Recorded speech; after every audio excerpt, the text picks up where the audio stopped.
Hello, everyone. Welcome to Off the Charts, episode 330. And look who I have as a guest here today, Mr. Tim Derling himself. And the reason we're here today, first of all, how are you today? I'm doing very good, Dan. Thanks for having me on. It's a Hey, pleasure to finally be well, on the show. the pleasure is mine, actually. I'm very honored to have you here. So, we were going to be talking about this book that Tim has written with a few of his friends. So, where can they find us, actually? All of my books are on Amazon, and wherever your home country is, wherever your home Amazon is, they're all there. All you Hmm. got to do is type in my name, Tim Derling, and they'll all come up. Yeah, just type in Tim Derling and yandt. Yeah, But and you sh and you you're should have them within a few days. yeah, you're up to number four now. Working on. I'm very much in the number five. I'm hoping will be out by mid-year at the latest. Okay, cool. Looking forward to that. Yeah.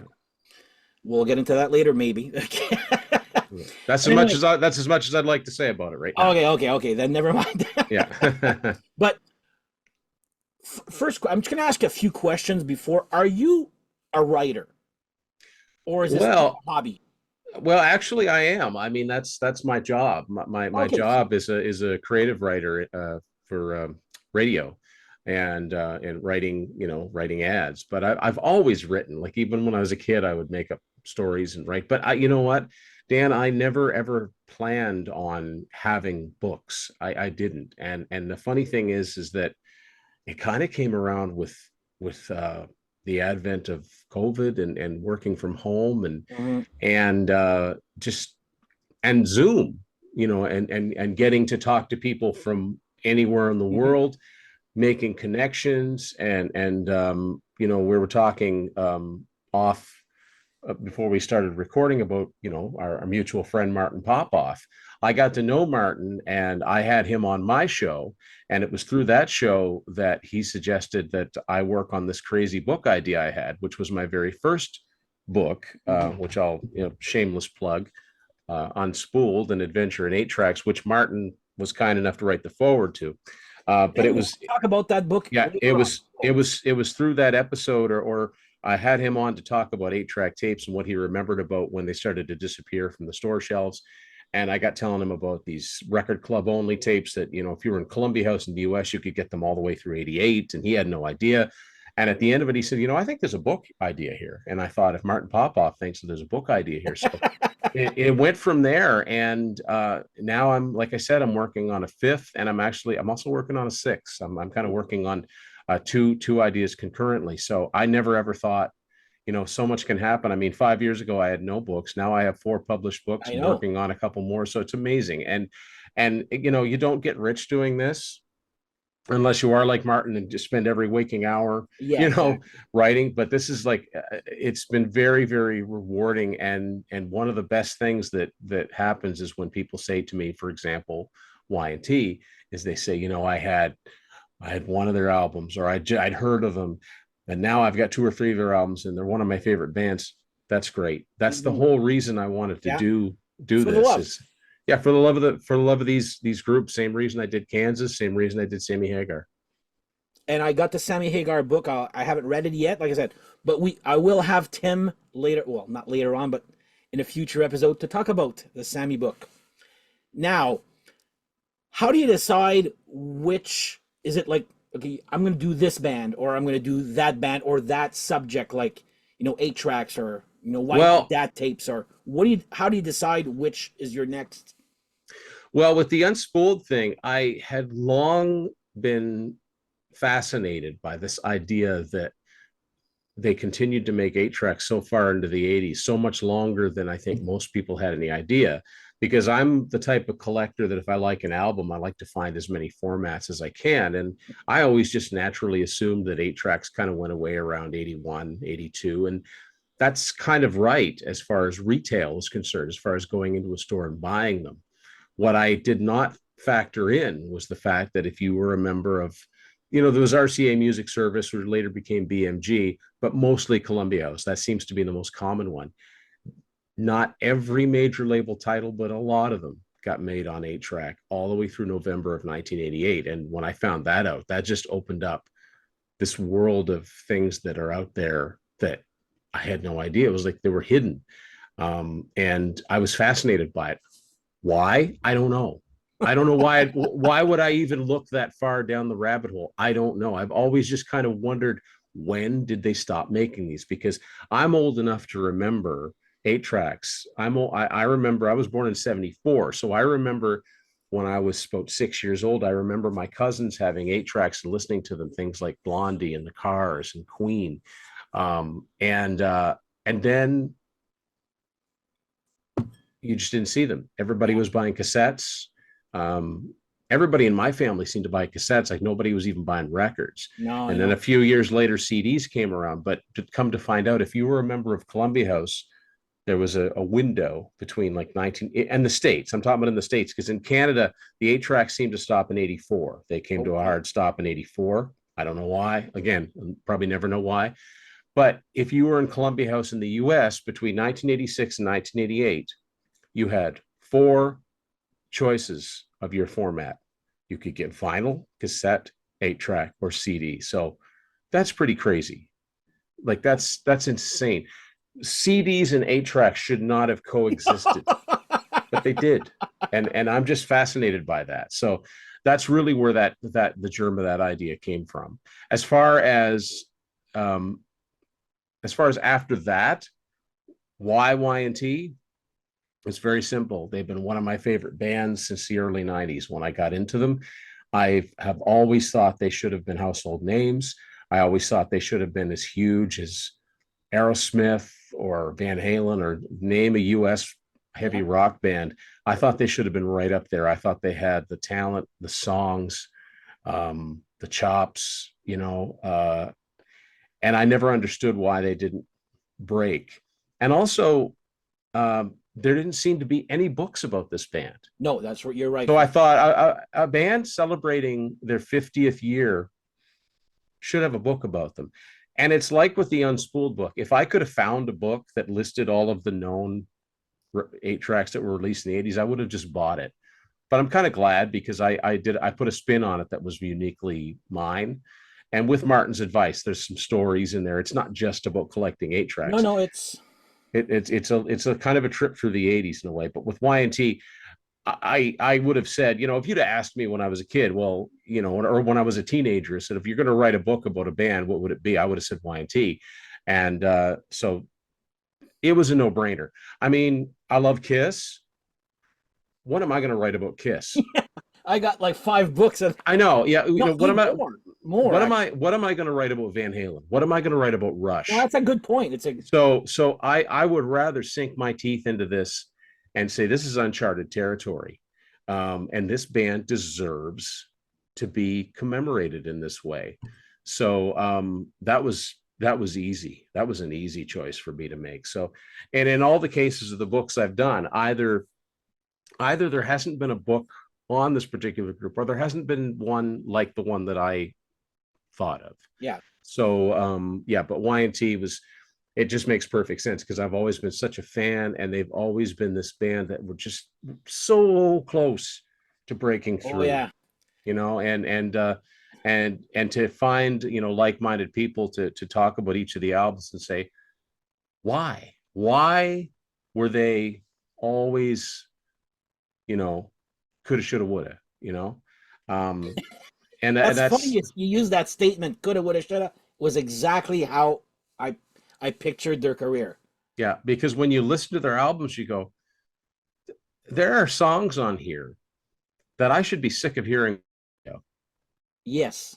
It's just a shame. And we talked a lot about, did they have the wrong record label? Did they not have the powerful enough management? What was it? Was it their name? Was it the name? Was it confusing? All of these things. And I came out of it. And like I said, when people say to me that they've checked out some of their music and they've bought some of their albums, that is just gratifying to no end. I mean, that's why I do my YouTube channel. That's why I do any of this. It's just talk about the music that I love. And let people know about the band. Spread the word. Like, spread the word about a band that plant the seed. Well, like with Y&T, people might have thought that they did 3 or 4 albums and that was it. No, no, they and they started earlier than you think, and they went, they're still touring in some form or another. So um that's worth celebrating. Aren't they going to Europe right now? Or Yeah, this year, this yeah, this tour dates, they've never ever come anywhere close to where I live in Eastern Canada, but I'm okay. I'm used to that, you they know. have here. More on that later. My friend saw them live, open for Motley Crue.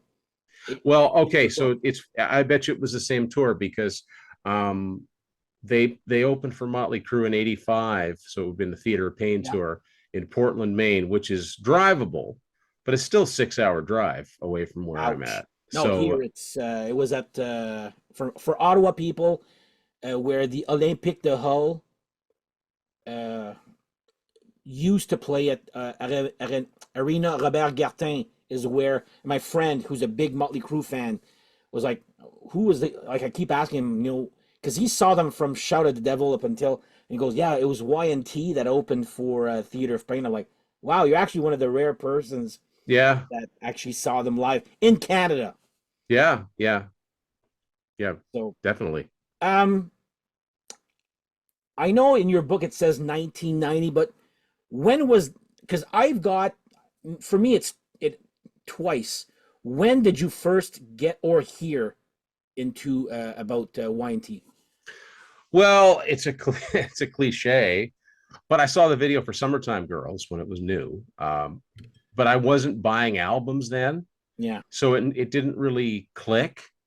But I mean, fast forward, for me, um, the album that got me into hard rock was Slippery When Wet. yeah, So I was 12. I was target audience, right? And so I got into Bon Jovi, I got into Def Leppard, I got into Whitesnake, and the next, and by the time that Y&T put 10 out in 1990, I was an avid reader of Circus and Hit Parader and Metal Edge, and I just wanted to know about these bands, right? And I saw the video for "Don't Be Afraid of the Dark" on Much Music's Power Hour, probably the one time it played. I happened to catch it, and I happened to record it on a VHS tape, and I'm like, this is amazing. Okay, I'd heard of the band. yeah, I know they'd been around for a while. I'm like, that's it. I need this song. I need to know more about this band. So I started looking for their albums, and it was never easy to find their albums, but pre-internet, yeah. even harder, Yes, yeah, even harder. But I did okay. I got the majority of them pre-internet, but it yeah, wasn't easy, and it always felt like such an accomplishment. And again, I would listen to like In Rock We Trust and Mean Streak and think, this is so good. Why did I have to go through holes in the wall to find this? yeah, Like, yeah. why is this stuff so obscure? I don't understand. For me, it was like I said, there's twice. So I remember a guy sitting behind me in grade 7. That would have been 84. And he had an autograph tape and a YNT tape. So it was In Rock We Trust, I believe. Yeah, that makes sense. That would have been the year. Yeah. And I remember just turning around going like, okay. And then I remember the guy I remember weird stuff from my childhood, by the way. Oh yeah, yeah. And someone was talking about autograph and then YNT, and they're like, what the hell is this? YNT is good. But that was the last I heard about that. I saw them in Metal Edge, and you're right, by the way. You got it in your book where you say YNT was always a small, it was never a big splash page. It was always a small, and I was like, man, he's got it right there. Well, That's actually, good. that was that. I believe that's Sean Kelly in his foreword to this book because Okay, yeah, but it's mentioned. Sean really nailed that because that's right. I would never see full page ads for their albums. It was always like a half Mhm. page or it was a quarter page, Yeah, and the articles were very, very small, or yeah, and they wouldn't be a band that was covered month after month, and like Motley Crue, like Poison, Jack. Oh like yeah, Warrant and all so that every month. it would be like, okay, here's your token Y&T article for the year, right? And I remember on the Power Hour, like I said, finally someone who knows what this show. Oh yeah, I grew up watching Much Music, man. I actually had to wait until it became part of the cable or those free. Me too. I didn't. Much Music went on the air in '84. Yeah, I didn't get it in my hometown until early 86. Oh, me was even later. Like it was still pay-per-view until probably 89, 88, 89, Okay. and then No, it became part of the yeah. cable. My Yeah, mom it was basic cable. And I will always remember discovering, because at the time there was nothing on channel 8. yeah. And all of a sudden I was click, click, click, click, click. Wait, what's something's on channel 8? And it was a video. So Yeah. Here it was that's, 27, yeah. yeah. But yeah, it's that was the so and the second time, so like I said, on Power Hour, and I remember us coming back to school the next day and go, "Did you see that? It wasn't a new video, but it was Lipstick and Leather." And Okay. did you see that song? It was so good. Yeah. But nothing came out of that. Right. Nothing came out until I was working with a guy and he had the CD of 10. And I'm like, you like, and he was a heavy, like, Metallica type of guy. Yeah. You have Y&T 10? Like, to me, and I knew Steph Burns because of Hey Stupid and Right. all Right. of that. Yeah. So that's how I knew about it, but I didn't buy anything. I got one free vinyl back in 2004. A guy decided to give me, "Hey, you want these two vinyls?" I didn't have a turntable, which was Mean Streak and of course Headhunter by Crocus. Crocus. I'm Yeah. like, "Yeah, I'll take those for free." And I until I bought a turntable like maybe 6, 7 years ago, I put on Mean Streak, and that was like, okay, what? This whole album is friggin' good. Like, I how come I know. never? Yeah. And Why that's were they always on the peripheral? my next question in a way. Like Y&T, what went wrong? Well, I mean, it's easy to go back and, if a band makes it, you can say, well, they made it because Yeah, they believed in what they did and they toured relentlessly and they did, but every band does that. You know yeah, what I mean? Sometimes it's just a matter of just not all of the pieces falling into place. But I do think that back in 81, so, or 80 or 81, so Y&T were originally Yesterday and Today. It was the full, so their first two albums, there you go. Yeah, so that's the first one. First two albums on London yeah. Records, 76, 78. And then London Records went out of popular music and just did classical, I think is how that went. And so much, so Y&T were a couple of years in the wilderness or Hmm. whatever. And they shortened their name just to Y&T because that's what fans always called them anyway. They had a small but a rabid following, and it's been documented many times, mostly in that excellent documentary On with the Show that came out in 2019, which I've talked about that a lot. It's One great. of the best rock documentaries ever done. It's complete. It's got it between that and all the extras, but just about every major band in California opened for Y&T. So Rat and Dokken and Motley Crue and Quiet Riot and all of those bands cut their teeth going to see Y&T. Even Lars Ulrich talks Yeah. about going to see Yesterday and Today when he first moved from Denmark to California. And so they were there in the forefront of this scene around the same time Van Halen were hitting, Oh yeah. hammering the clubs really hard, right? So, they had the pedigree and they, years and years of just doing that circuit. But in 1981, they put their first album out as Y&T, Earthshaker, which is an all-time classic, on A&M Records. Now, right away, I've always wondered what would have happened if somehow they hadn't signed with A&M. They had been able to sign with Atlantic or Elektra or Mercury, a more rock oriented label, Hmm. because A&M was a perfectly good label for bands like Styx and Supertramp and Nazareth and Bryan Adams, 38 Special. Yeah. Nothing wrong with that.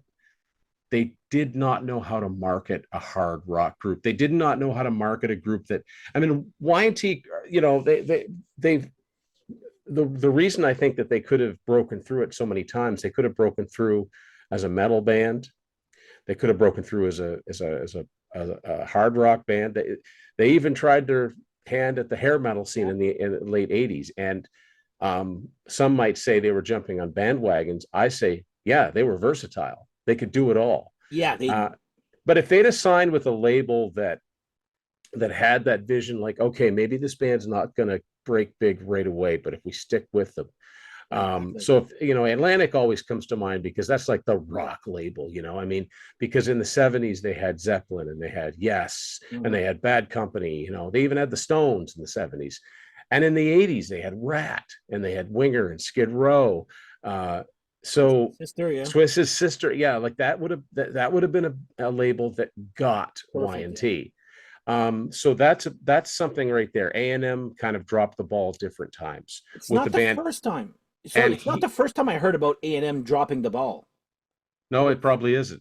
Fist was A&M, and Yeah, said yeah, they even said the same thing. A&M did not know how to market us. So I'm thinking the same thing happened with yeah. Y&T, maybe. It makes a difference if you get on a label that's got that vision. Or, I mean, they signed with Geffen in 87, but if they'd have signed with them back in 81, when they were a young, hungry label, that Oh might yeah. have made a difference too.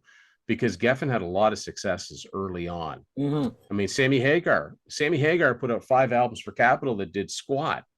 He signs with Geffen and he has his first gold record. Then he has a Yeah. platinum record. Then he has another platinum record. So, you know, but I think one huge thing, Dan, that kept them sort of perpetually behind the 8 ball and just a step behind everybody else through no fault of their own was the fact that A&M did not give, where there was no budget allotted for music videos I and until Mean Streak. So MTV went on the air in 1981. Y&T puts out Earthshaker. 1982, Y&T puts out Black Tiger. If you know anything about the early days of MTV, they were desperate for yeah, content. They exactly. didn't have enough videos. If you look at the list of the videos that MTV played on the first day that they were on the air in August of 81, they're repeating videos, they're playing live videos. It's all over the place. And Anything there and were everything. Yeah. and there were a ton of A&M acts that had videos, whether it was 38 Special or Split Ends or Joe Jackson. Um, there were, videos existed. MTV was the first time that there was really a place for them all together and all the time. So if Y&T it had done just soundstage videos for something like Rescue Me or Don't Want to Lose, it wouldn't have mattered. They'd have gotten played. They'd Yeah. have gotten played Exactly. and they'd have had that much more recognition because what MTV did was it got you into places where bands never got near as far as playing, and yet you'd start selling albums. The famous example I like to cite there is Def Leppard, because they did those 3 videos from High and Dry, which were just soundstage videos. Hmm. MTV started playing the Bring It On the Heartbreak video throughout 1982, and lo and behold, High and Dry starts selling and ends up their first gold record, setting the stage for Yeah. Pyromania. And inside the liner notes of their first greatest hits albums, you've got Cliff Bernstein and Peter Minch saying all of a sudden we're selling records in Lowell, Massachusetts, where we'd never played. Well, MTV was on the air in Lowell, Hmm. Massachusetts. So, and by the time 1983 rolls around, Y&T get one video for their album, one, whereas some bands were getting 3 or 4. Exactly. So already you're behind. You're behind the 8 ball. I don't know how else to say it. You're always trying to play catch up. And Oh, so you're right. night One video is not a lot. no, and it doesn't matter how much, you need more than one or people are going to get sick of that one song. So, they should have done a video for Midnight in Tokyo, or they should have done a video for, Lonely Side of Town, name a song, Mhm. doesn't matter. MTV would have played it. They didn't have a lot of content. So if they'd have Exactly. played it in those early years, I think it would have made a huge difference. I think we'd have seen a band that would have had a couple of gold, maybe a platinum record. So in Exactly. Rock We Trust comes out in 1984, and it is Y&T's biggest album, which is why it's most likely if you crate dig like I do, that's the Y&T album you'll see the most. It sold the most copies. It sold somewhere around 450,000 copies, and Yeah. I think if Universal re-audited, Probably went it gold. Yeah. would probably qualify for a gold record. But by the time that album came out, that's their 6th album. They'd been at it for almost a decade, Yeah. and so what starts to happen is that their longevity starts working against them. Dave Meniketti talks about this in the documentary. Radio programmers, not even listeners, not even before people even get a chance to hear the stuff, radio programmers, people in the industry are like, these guys again, they haven't made it yet. Ugh, pass, you know, and they just kept trying and kept trying. So, my theory is that Y&T, when they put out Earthshaker, I don't expect that those Yesterday and Today albums would have set the world on fire. I think if anything, that like AC/DC's early stuff, once they started to sell albums, maybe fans would go Yeah, back and get them if they were available. Mean Streak should have been a gold record. It should have been. In Rock We Trust should have been at least single platinum. Mm-hmm. And I think that something like Don't Stop Running could have been a minor top 40 hit single. It was pretty heavy for radio, but it was catchy. It should have been a minor top 40 single. I think the ballad This Time could have been a huge hit for them if they'd have put that album out. So here comes 1985, and the one song, if anyone knows one song from Y&T, is Summertime Girls. That should have been a huge hit. Instead of what it did, it ended up peaking at number 55 on Billboard and being the only song that charted on the Hot 100 ever. But I think that song should have done for Y. So I understand that it doesn't sound anything like most of their music. No. And I agree with that. But imagine, if you will, I love this comparison and I've used it a lot. Imagine a strange kind of bizarre world where Y&T was a huge band and Van Halen was this cult band that people talked about as like, I don't understand why they weren't bigger. Imagine if the only song you'd ever heard by Van Halen was Jump. Yeah. You're not getting the whole picture. So I think Summertime Girls should have done for Y&T what Jump did for Van Halen. I'm not saying a number one song, but it should have been a top 10 single. It was a super catchy pop rock song, and there's nothing wrong with it. But again, here's A&M coming off an album that almost goes gold. And if I'm raising my voice, it's because I get really passionate about this. That's fine. And what do they do with the song? They stick it on a live album. See, who's going to make their first purchase a live album with a bunch of other songs you've never heard before? It doesn't make any sense. It didn't belong to a studio album until it ended up on Down for the Count, which didn't come out until November 85, long after Summertime Girls had fallen off the charts. They just consistently blew it with this band. I never even heard Summertime Girls at the time it came out. I heard it on, I don't know if you remember those, and for anybody out there, it's a great way to discover hair metal bands. It's called The Youth Gone Wild. There was 4 CDs. Yep. I know exactly what you mean. Yep. I had those. That came out in the 96 or something. Man, those were great. And yeah. On it was Summertime Girls. And I was like, how come I never heard this song? I seriously, like, Tim, I never heard that song. And your take on the videos, and I compare it to Black and Blue. Mm-hmm.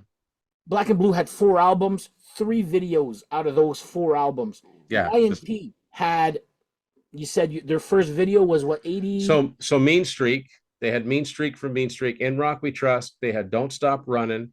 And there's, I don't know where, depending, sometimes they'll play a live clip of Lipstick and Leather, and there was an actual video. The one with the robot. That's Don't Stop Running. No, on the stage. Oh, Stick and Leather, wasn't there the robot? Yeah, the robots, that was their whole thing, and that was kind of ill-advised too. They wanted to have like a mascot like Eddie. But that's I remember that from the video. And then they had Summertime Girls, which did get a lot of play on MTV. I mean, that was heavily playlisted all of summer of 1985. MTV didn't get that here yet. Yeah, I happened to see it once, and it wasn't even on. It wasn't on MTV, nor was it on Much Music. It was just on one of those 1-hour countdown shows. I just happened to catch it enough to know that there was a band called Y&T. That was about it.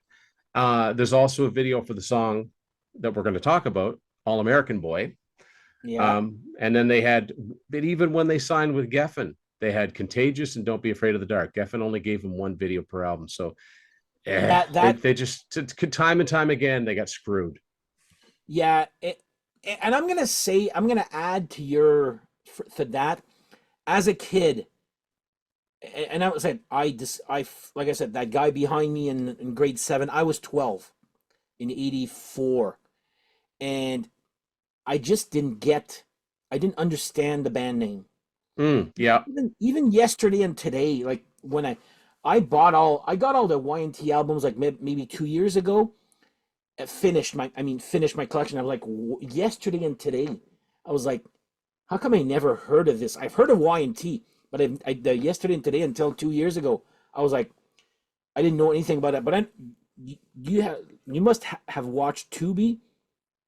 There's Yeah, a, I know. Yep. there's a documentary about there's an interview with Don Dawkin and a whole bunch of other people talking about that since the strip, and they talk about Y&T, and Don Dawkins like, we used to go there just to go and see the Y&T guys, and I'm like, man, am I missing something here? Like, again, Y&T fell into deaf ears in my circle of friends, as opposed to that one guy that saw them open Well, for. see, this is the problem as I've seen it, where radio programmers and video programmers and even the record labels were kind of like keeping it from you.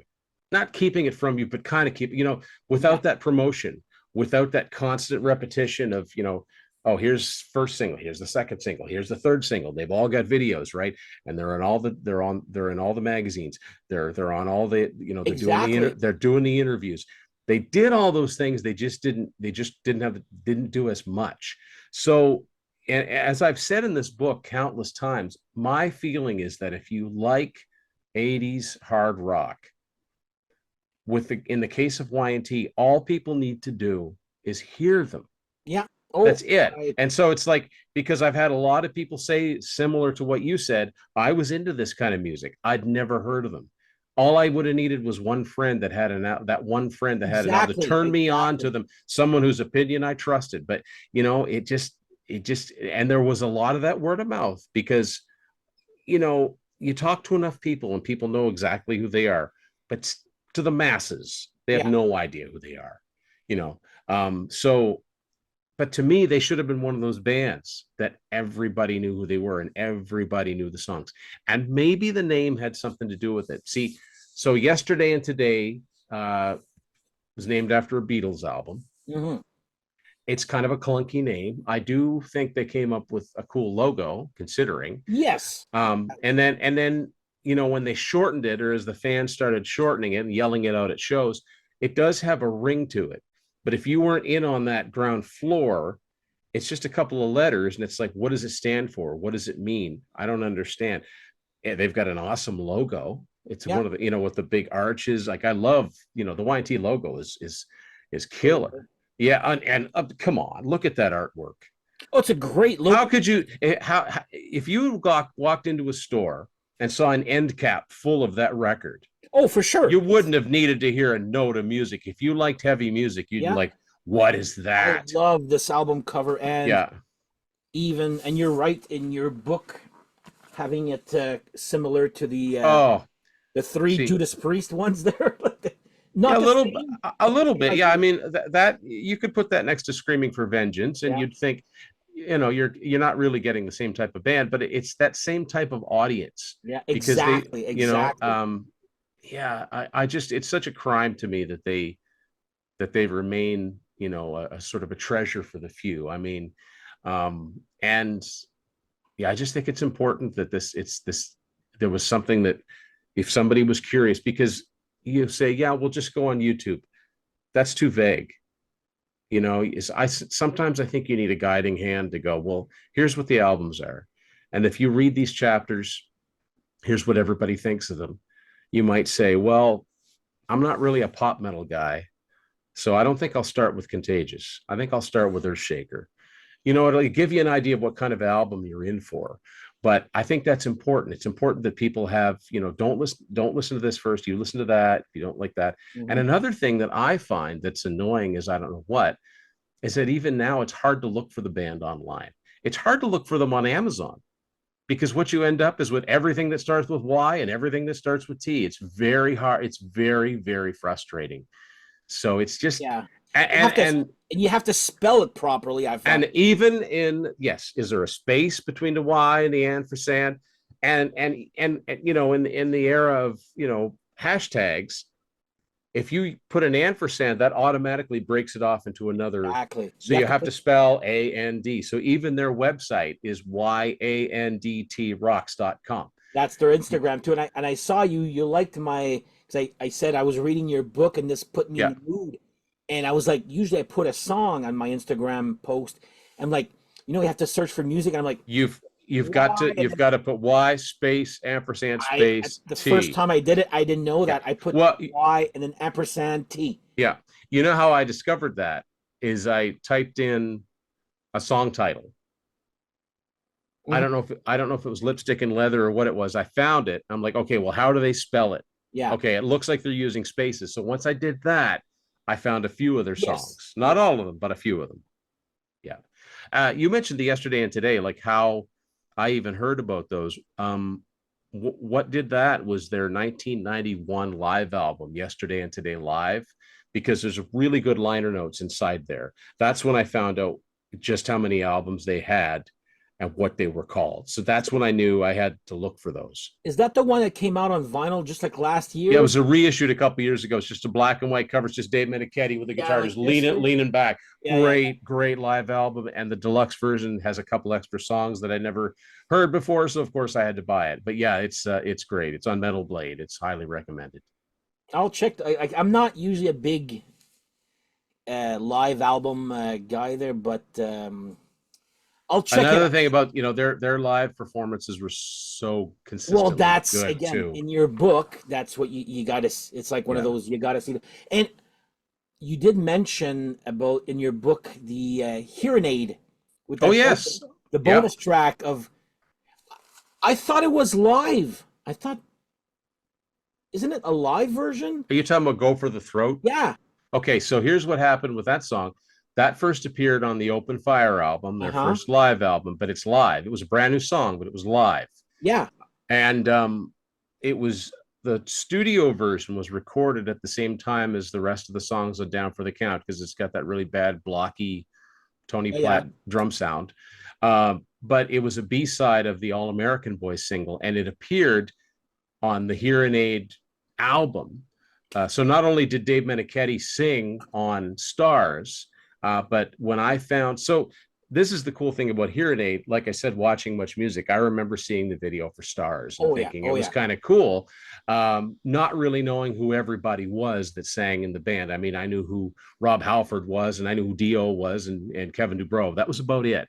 Um, but I remember a few years later, actually, it wasn't until about 1993 that I found the hearing aid cassette for $1 at a Zeller's.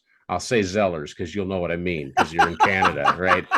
Like a Kmart or, Yeah. Yeah. Yeah. folks, Yeah. we're a Target or whatever. But, um, and I'm like, oh, yeah, I remember that. So I bought it without really looking at it. And then, I looked at the back. So, well, what else is on this? This can't be just one song. And it had Go for the Throat, the studio version. So that was exciting. But then I listened to it and the very opening where it's just the clean guitars playing, it's Ronnie Dio singing Who Cries for the Children. But when the song kicks in, sometime in the night when you're feeling the cold, that's Dave Menichetti. And Yeah. I remember listening like, that's Dave Menichetti. And he I does knew some he really was. cool ad libs at the end of the song. And it's like, Yeah. so guys like Dio knew, guys like Dee Snider knew this Yeah. was a talented guy who should Oh, be a he's star. great riffage and Every great bit as good a guitar player as he is a singer, and you voice don't normally get that. and great voice too. Like he's Yeah, got a yeah, very powerful. He reminds me a little bit of Lions singer. Got this low, but can sing high at the same time. There, what I forget his name. Oh, oh, I don't know much about that band. I know that was Doug Aldrich's band. Yeah, Wasn't his name Cal something? Cal. Yes, that's it. Cal Swan. That's Cal it. Swan. Yeah, He reminds me of that guy, and a very good low and high. I'm not going to compare it to Dio. But you know right. how Dio was I've good always low heard and a lot high. of Hagar in his voice too. I've always thought he had a little bit of Sammy Hagar in his voice. Yeah, just not the low part. I find No, not the low part. No, yeah, in the higher range. And the thing is that Dave is, I mean, he's the last man standing. He's the only I member of that know. original band still alive. And he's still doing it. I mean, he's had issues with cancer. I mean, he's still out there doing it. And he still sings, I'm gonna say 75 to 80%. Like very few singers that get up into their 70s can maintain that sort of Well, that's Uh, what Don Dawkins says about that Tubi documentary. He goes, yeah, "Does Don Dawkins sound like Don Dawkins no, in the 80s?" Goes, "No." But does Dave Meniketti sound like No, he's even like he's as good, if not better. I was like, wow, yeah, that's actually a good compliment. there's yeah, there's something to be said for that. I mean, and Don's one of the few guys that's cognizant of the fact that they can't do what they used to do. Yeah. A lot of singers are in denial about Oh themselves. yeah.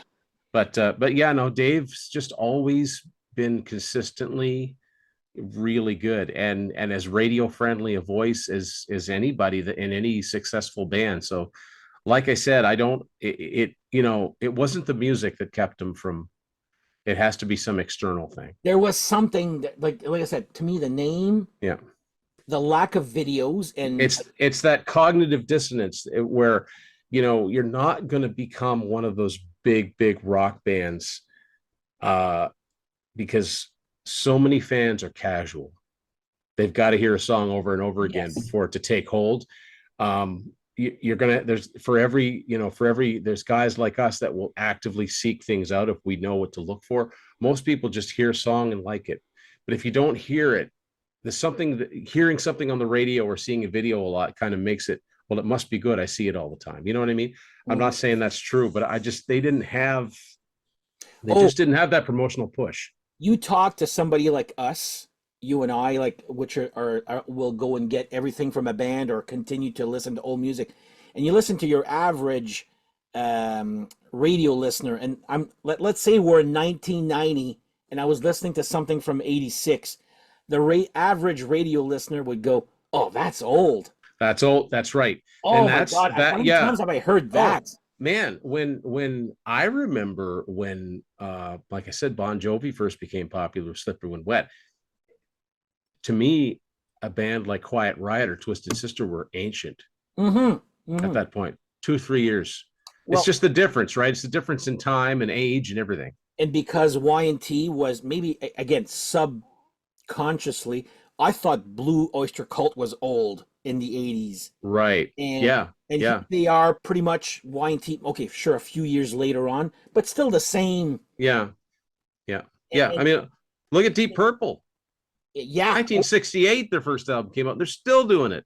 and Perfect Strangers. I remember my friends going, "Oh my!" I still remember the big bellies and the Gilligan hat, and they're like, oh, "Yeah, but they're still making good music." And of That's course, right. That's now right. that you're an adult, well, older, None of that matters, right? Yeah, like that stuff kind of falls away. exactly, And exactly. that's something that I kind of talked about when Y&T reunited in the mid '90s and started recording again and started touring again. I think something odd happened in that when grunge came around, it leveled the playing field Yeah, because even bands like Cinderella, who had their first two albums sell 3 million copies, are now playing clubs. yeah.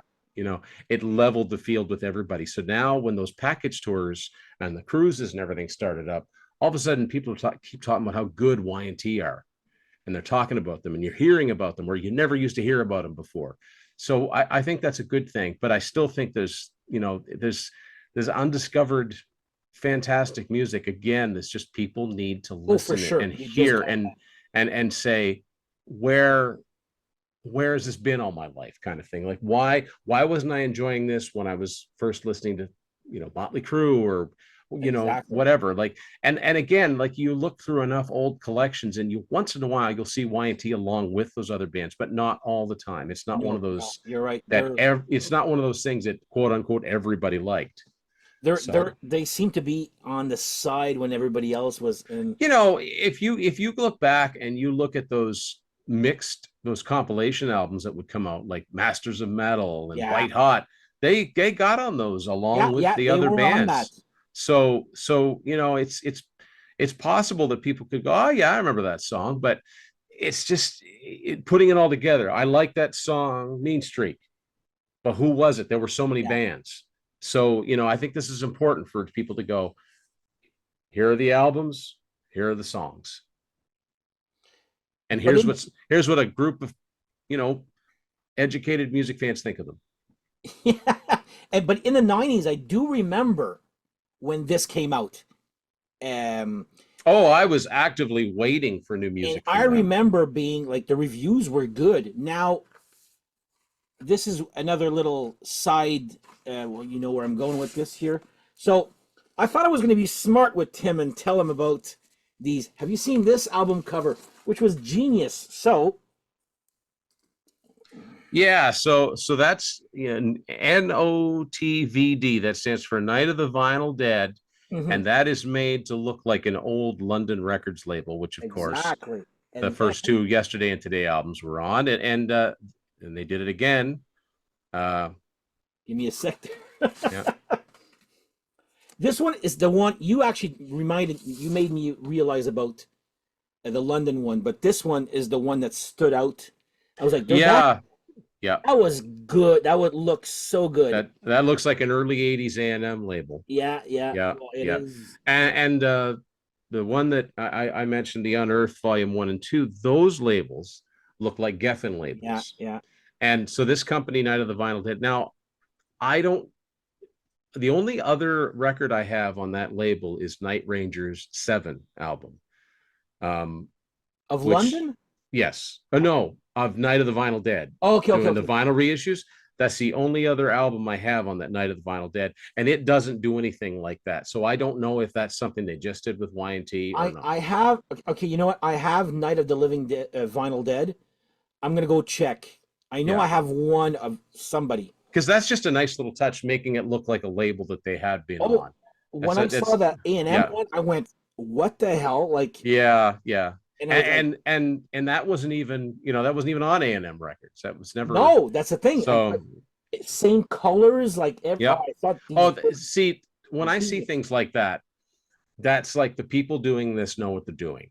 And the fact, I really like the fact that when that Face Melter vinyl came out, it included the two international bonus tracks that weren't on the American version. It's got Losing My Mind and Deadly Deceiver. That's what I noticed. I thought that is a nice touch.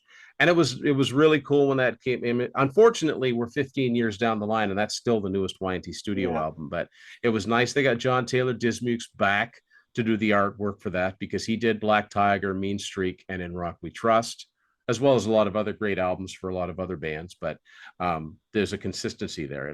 It's just a classic '80s metal looking album. I loved this one, by the way. I think I did my ranking and I put this one as number one.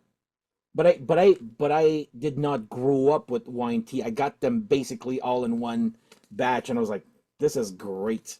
Loved it. Now I remember Sorry, you still there?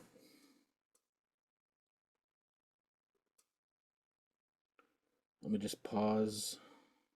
where Now, now I restarted re-recording. Okay, sorry. Go okay. ahead. So I've done this a few times. I'll get into a band and they break up. It's Yeah. Oh, I've done it a few times.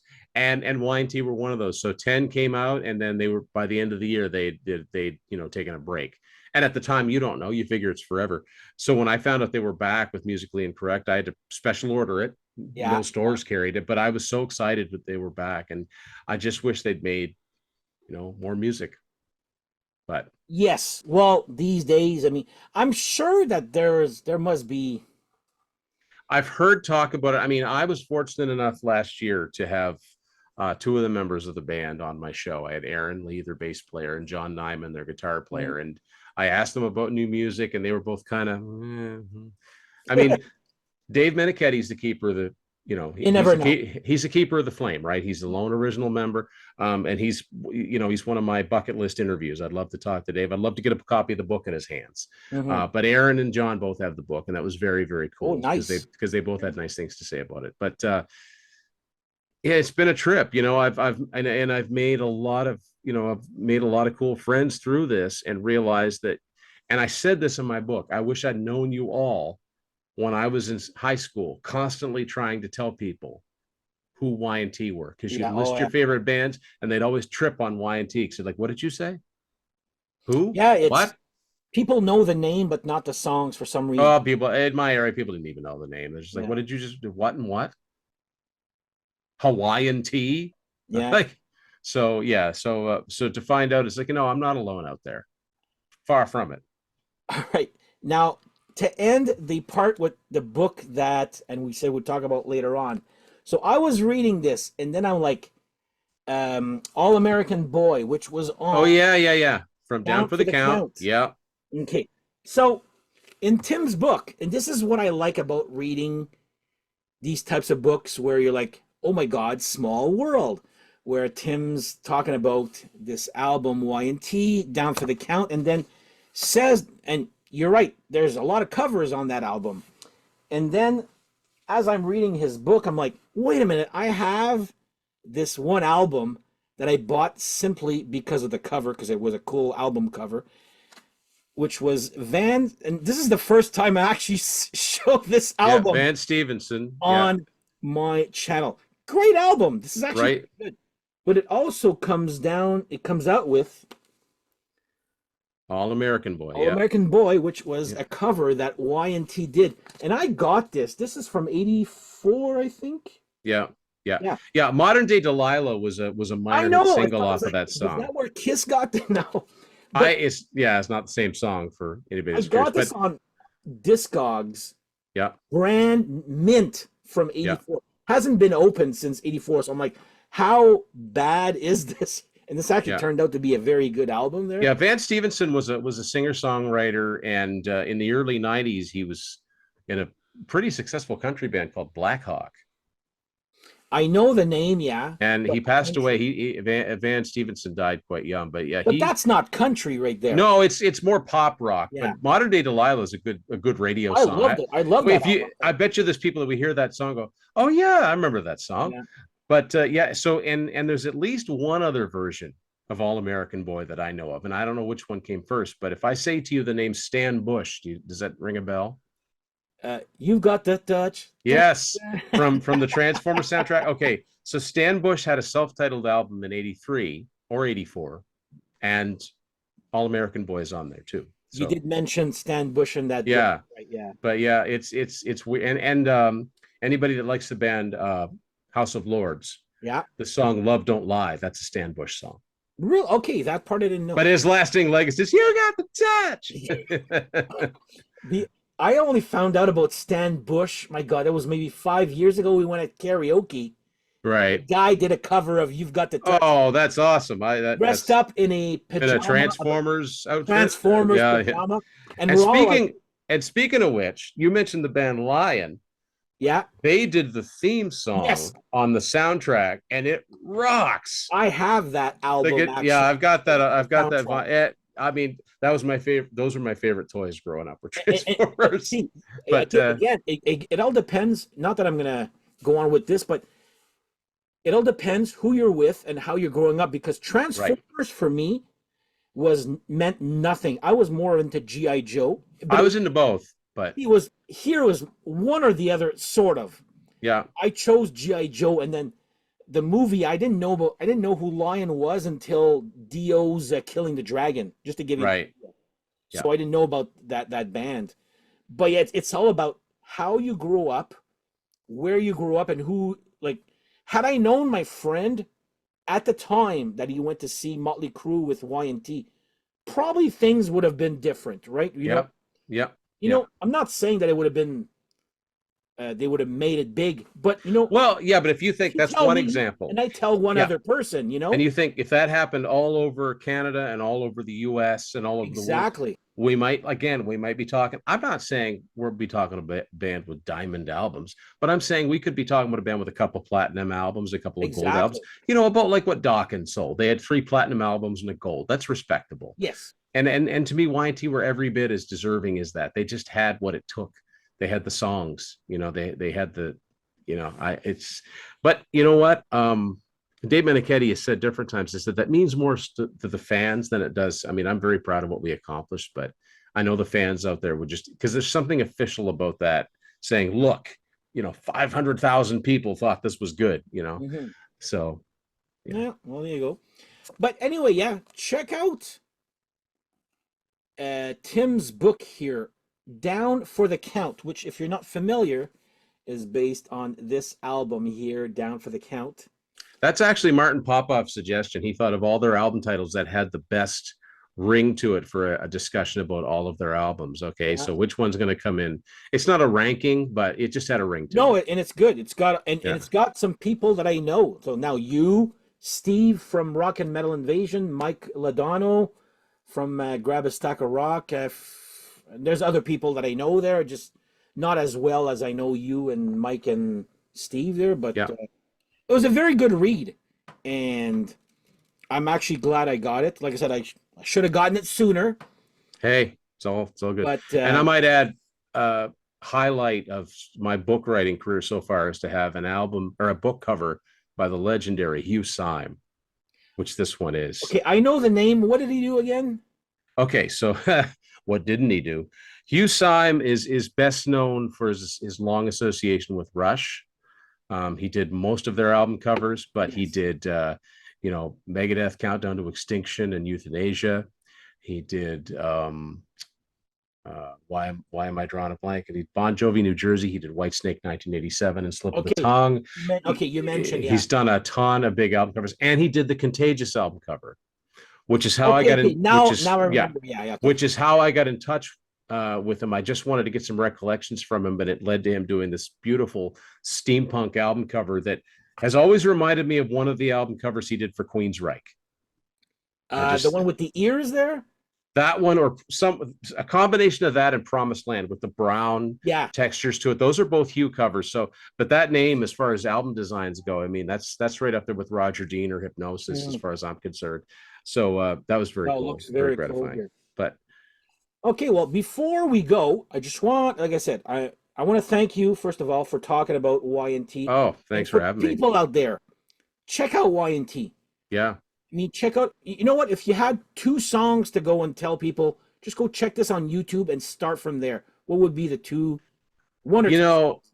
okay, so I think the single song that sums them up more than anything is Don't Stop Running, because it's heavy, but it's melodic. Now, I will say this. And it's The, freaking catchy. the video is from 1984. Hmm. The video's a little cheesy. Listen to the song. Yeah. If you like a little heavier, Mean Streak. And if you don't like them after that, maybe you're not a fan, or maybe you're not going to be a fan, and that's fine. But I would say check those two songs out. Those are two pretty well-known songs, but I think they sum the band up really, really good. I would actually add Lipstick and Leather. That was, Lipstick and Leather is another one it's a great song. And that's more that could have been a radio song. I could hear that great on the song. radio. Yeah. But I still remember my friend going, "What was that? That was so good." The morning after, Yeah. and but again, it went nowhere after that Yeah. conversation. Just Now, needed to have more moments like that. exactly, exactly. Yeah. Now, before we go, I want to give credit where credit is due. So I'm part of the Contrarians now. So is Tim, and that's kind of how we met. And there was one problem that's been bugging me, and I'm talking a good 30 years. And Tim managed to. We think we solved it. 99% sure we solved it. So I've mentioned this before. I have this cassette of Rock and Roll Over, Canadian pressing. And I kept asking, I said, look, people, I have this mix here of uh, Calling Dr. Love, which has two guitar solos, the same guitar solos repeated twice. Love 'Em Leave 'Em with the guitar solo also repeated twice. And Mr. Speed with no guitar solos. And I kept asking people, what is this? Like, how come nobody's ever heard of this? So then I asked this guy, and then actually Grant was the one that told me, why don't you ask Tim? I'm like, you know what, I will. And Well, yes, I remember this now. I didn't know that was a thing. So you've got, let me see the spine of that cassette of the, okay, so that's just your typical reissue cassette yeah, for no, rock and this is roll. from back then, though. Okay, so that's a pretty old one, but It's it it's looks like not. it's It was given to me. He here. I'll show you there. That he took off the white stuff oh back no, then. oh, okay, that's why it looked like it was see-through. Yeah, sorry. Okay, I thought I did weird things when I was a kid. No, this was actually given to me by my Yeah, neighbor. yeah. So okay, so that's a pretty old You can cassette. see the old Yeah, Scotch tape yeah. right there. So I said, I wonder if because I know more about eight tracks than the average sane person should. But eight tracks were broken up into, instead of 2 sides, they had 4 programs. Yeah. And they tried to keep those 4 programs as equal in length as possible, because 8 tracks could not be rewound. They could only be fast forwarded. So they tried not to leave big gaps of space in between. So it was sort of, so you could have like that continual Yeah. experience of listening to the album. So I wonder if in the case of, you know, adding guitar solos or removing guitar solos, I wonder if they didn't use the mix for that cassette that they used for the 8 track, Mm-hmm. because eight tracks also, that's why the songs are often Well, mixed up in as far as their order goes, to try to make the programs even. you thought that the Canadian record industry took the master of the 8 track and And used it for the cassette. that's what that's how the So conversation. remind me again, what is the order of the songs on that copy? I Want You, Ladies Room, Mr. Speed, Calling Dr. Love, and Baby Driver. Yeah, that's exactly Yeah, that's what that. you Yeah, showed that's me. what that. Yeah, so on this, it's program 1 is I Want You, Ladies Room, and Mr. Speed. Program 2 is Calling Dr. Love and Baby Driver. Program 3 is Take Me, See You in Your Dreams, and Making Love. And program 4 is Love Him and Leave Him, Hard Luck Woman. And as anybody, a big Kiss fan knows, that is not the order the songs are No, supposed to be on the record. but that's how But I by grew up doing with it. that, this is also a case where there are no breaks. Like there's no Baby Driver Part 1, and then the next program, Baby Driver Conclusion, because they sometimes would have to do that. My But friend had Dynasty with Hard yeah, Times Part 1 and yeah. So this would, I'm guessing that they used the same master tape that they used for the 8 track for that cassette. And even though they didn't need to do that for the cassette, they did. So that's a very strange item you have oh there. yeah, it's and like I said, for 30 years, like my friend is a big Kiss fan like I am, and he Yeah, grew up with the original vinyls and those, yeah, yes, those reissue cassettes you found back in the late 80s there. yeah, yeah, And he's like, oh, but well, I have this, but I also have this. I don't know if you have yeah, a yeah. track of this. I do. It's a US RCA Music Okay, Service version. because Kissin' Time does not have a guitar solo. But this is a photocopy, by the way. I lost the album artwork there. Okay. So it's, whoops, it's a but it's still the same old. Oh Okay. yeah, Kissin' Time doesn't have a guitar solo. But anyway, I just wanted to, like, for 30 years, my friend's like, there should be a guitar solo there. Like, had he not told me that, I probably Yeah. would. And how are you going to find these things out? Like, it's not something that you can just go down to your local library and look up. But honestly, when I was racking my brain, and then I got thinking about it, and I got thinking about the 8 tracks, and I thought, I said, just I asked Dan, I said, what order are the songs in? When Yeah. he told me that, and they're starting to line up, I'm like, I think I know. And it makes sense what you Yeah. said because, If they weren't in the same order as the 8 track, I would have no clue. well, yeah, the program where there's only 2 songs is actually the songs that are the solos are doubled, Affected. which is Yeah. Calling Dr. Love. You said it was on program 2 with Baby Driver, Yeah. and Love and Leave Him and Hard Luck Woman were the last 2 songs, and they were also on a program. And those Love and Leave Him and Dr. Love are the 2 songs that I've Yeah. got a I extended. would say we cracked the code right there. The only reason I say 99% is because Tim only loves collecting.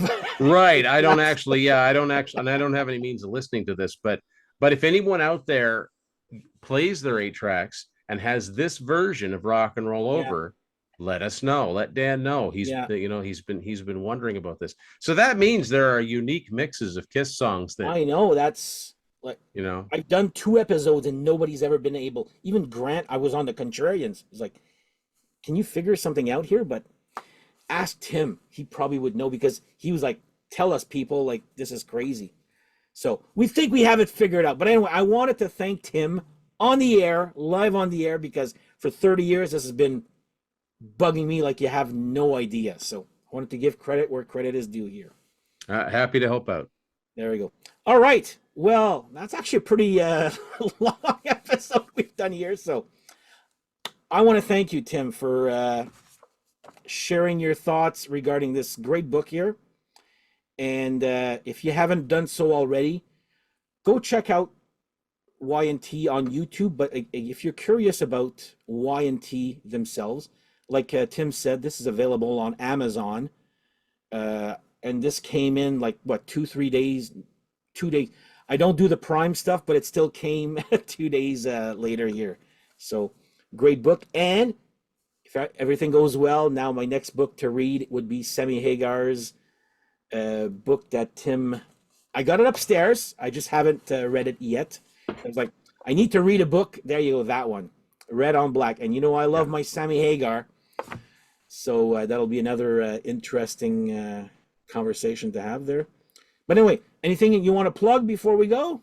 I just really appreciate the opportunity to, to plug the books. I mean, I put the Y&T book out a year and a half ago, but I'm still more than willing to talk about it because there's nothing about it that's gone out of date. So and people still need to check this band out. So I mean, it stands as, it may not be perfect, but it's a pretty good start if you want to know about this band. Yeah. So I've got my channel, Tim's Vinyl Confessions. I've been, doing it for over 10 years now, and 3 new episodes every weekend, and I'm just going to keep rolling with it. And thanks for having me on. No, thank you. And the pleasure is all mine. I want to thank you for that there. So I'm going to put his link on the bottom, also in the description. Go check out Tim's YouTube channel. And I'm going to put a link as to where they can get this. Let's say you can't spell the proper Y&T. Exactly. Like most of us can't. Yeah. And on Instagram there, I'll put the link as to where you can get Tim's book and go from there. I want to thank you for joining me here, and we shall see you next episode we have with Tim with Sammy's book. And on that note, have yourselves a great whatever, guys, and we shall see you guys next episode. Take care. Bye-bye.